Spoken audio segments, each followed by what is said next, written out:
So last season, one thing that I did was after free agency, like a couple of days after, and it's been a couple of days after, technically. I did a series on where basically I looked at all the teams and I reviewed all the free agency moves and all their, basically all the free agency moves, trades, everything that's happened. And I've analyzed it and I decided on whether or not they're going to be a better team with the moves next offseason. So the first team we're going to roll with is the Vegas Golden Knights. They made a trade yesterday, or a couple days ago, that had Evgeny Dadonov heading off to their team for Nick Holden. That's one of the trades that I wanted to discuss. I also wanted to discuss some of the re-signings and guys that they lost. So regarding the Dadonov trade, to me, I think that Dadonov, if he can get around the right people in Vegas, and I think with how Vegas develops talent, I think he can. I think you have a 30 caliber goal scorer in there, and that's me being honest. I think if Dadonov can bounce back, we've seen him have great seasons with the Panthers, and we've seen him have great seasons in Russia before that. But if he can have a good season with the Vegas Golden Knights, and he finds the right people, he's a 30 caliber goal scorer, and that's the exciting part with me. I have high hopes regarding Dadonov on whether or not he's going to develop in Vegas, and I think he will. Like I've said it so many times, like I think he's going to be a big guy in there, and I think Vegas had an underrated pickup there.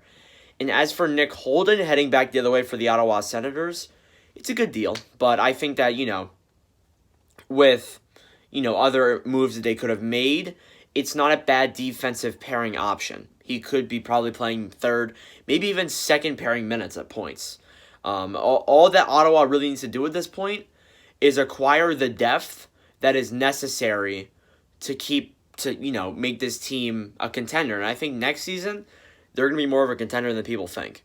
And I think you can call me wrong on that, but that's what I think when I look at this. And like I said, for Dadonov, he's going to develop into become a great goal scorer.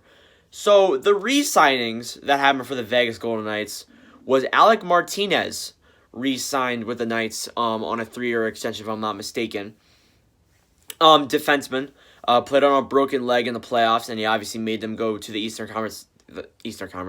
the conference finals for the second straight year. And when I look at that and I say to myself, good deal. I think it is a good deal to bring back a guy like Alec Martinez. Martinez, he really brings that depth to that blue line. And when he re-signed, I was like, crap. So now teams are going to be in defensive hellholes now that he's gone. Because personally, I thought that he was one of the best defensemen in the league. Honestly, I really did. I thought he was one of the most underrated guys that no one really talked about. And he was in Vegas, too. And everyone talks about guys in Vegas. Like, come on. Vegas is the most popular hockey city at this point. I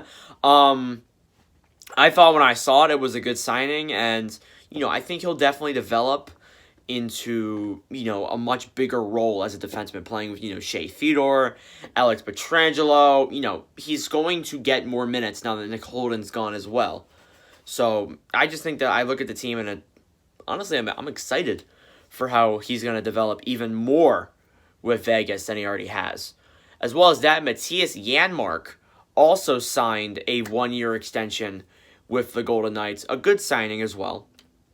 Janmark kind of came out of nowhere last season. No one really saw him as a goal scorer that he was. He came in, scored, I think he scored almost 20 goals, if not over 20 goals, if I'm not mistaken. So he came in, no one really saw him as that, and he put up those points. So I think he's a good underrated goal scorer for the team. I mean, he did have a hat trick, if I'm correct, in Game 7 against the Minnesota Wild. So, I look at that and I'm excited, relatively, for what he's going to do to add to that top 6 in Vegas. And I mean, Vegas needs centers as well. And I've heard things saying, oh, are they in an Eichel? Well, now that they got Dadonov, I think that possibility is much less likely. Much less. So let's talk about the guys that they lost now. I already mentioned Nick Holden. He's a good defenseman, good, solid, maybe second, probably most likely third pairing third pairing defenseman as well. So relatively, it's gonna suck without him. But I think they have enough depth on that blue line to fix the loss. They also lost, and I think this is a big loss for them.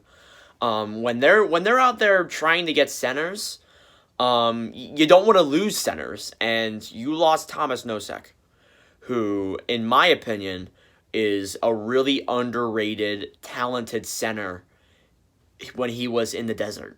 He really was a very talented, extremely. Like, he could pull the puck up the ice, he could make passes, he's good on the penalty kill, good on the power play as well.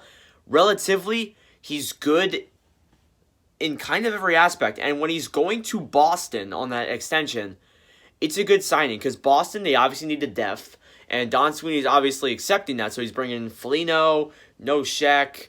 They brought in someone else as well. They brought in Olmark as well in net. They're bringing in guys to help out with the depth in Boston. But losing a guy like Thomas Nosek, that will cause problems. So I would probably say they may or may not go out for another center if there's anyone else on the market, or they try and trade for one that's, on the move. And don't say Eichel, because I don't think that happens. Unless if that Eichel move that we saw, come up, I'm sure some of you guys have saw it, was for Peyton Krebs and a couple of other prospects that that wasn't really big name guys. So unless if that's true, I don't think they get Eichel, but you never know. Things can happen. But anyways, guys, that'll be it for this video. Thank y'all for watching. For our support as of late, I do appreciate it. We're trying to get to 900 subscribers by the beginning of next season. We're only 19 away. So thank y'all for watching. For our support, let me know what you guys think about these Vegas moves in the comments below. And I'll see you guys in the next video.